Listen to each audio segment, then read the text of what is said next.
So after months and months and months of waiting for the first real trailer for Justice League, so long in fact that it's kind of become a meme, the first trailer for Justice League has finally arrived. So let's discuss it. They said the age of heroes would never come again. It has to.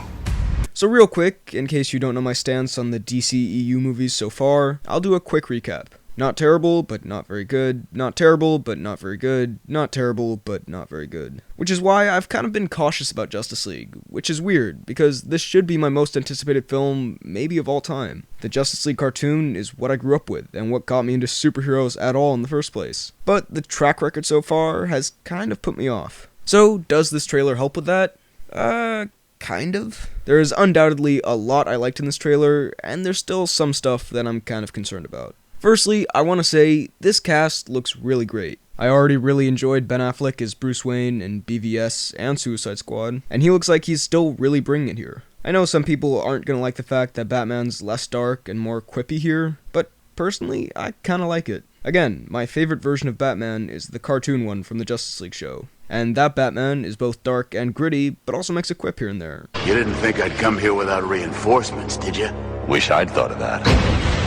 Oh wait, I did. So it's cool to see that kind of realized on the big screen. Jason Momoa as Aquaman still looks like a great casting choice, and pretty much the only one that can make Aquaman cool. Ezra Miller still looks really solid as the Flash, Gal Gadot still looks pretty good as Wonder Woman, and we finally get to hear more from Ray Fisher as Cyborg. And look, from that one very quick line, I'm so far digging Fisher as this character, but he does look quite CG. I'm hoping they'll touch up on the effects before the film is actually released, because in some shots in this, he looks amazing, and then in some, I'm like, wow, that looks very much like it was done in a computer. And really, that's something that seemed kind of consistent throughout this trailer, ironically enough. Inconsistency in the effects. Sometimes this stuff looks incredible, and then sometimes it looks like that Doomsday Battle CG nonsense. But I do have to say, most of the action looks pretty cool here. Again, Snyder's using his signature fast then slow-mo action, which personally I don't really have a problem with. I do kind of wish most of his action scenes wouldn't take place in totally dark, gray, black locations. Maybe spice it up a bit more, but we'll see. I thought the music choice was interesting. At first I was like,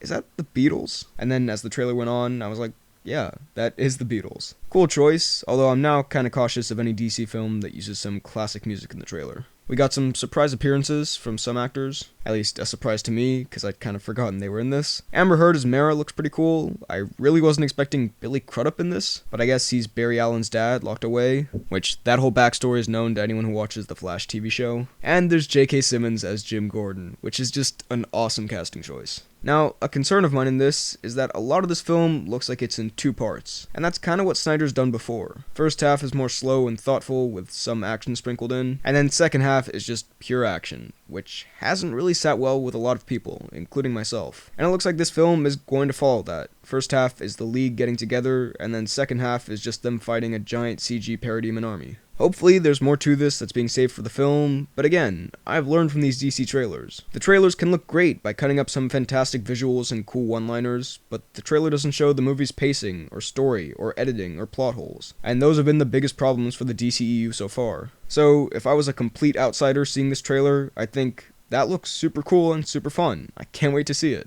But as someone who has seen the DC films before this, and didn't exactly love them, I'm gonna stay cautious for now. I will say though, thank you, DC, for not spoiling the entire film in this trailer. Please keep this up for the next 2 to 3 trailers you release. Again, like I've said before, I don't need to see Superman coming back in the trailer. If that happens, rest assured you'll hear some less than happy thoughts from me. So those were my thoughts on the Justice League trailer. What did you think of this? Let me know all of your thoughts down below in the comments. While you're at it, be sure to like this video, check out my Instagram and Twitter at BHL_Hudson, and subscribe for more videos like the one you just watched. Thanks for watching, and I'll see you next time.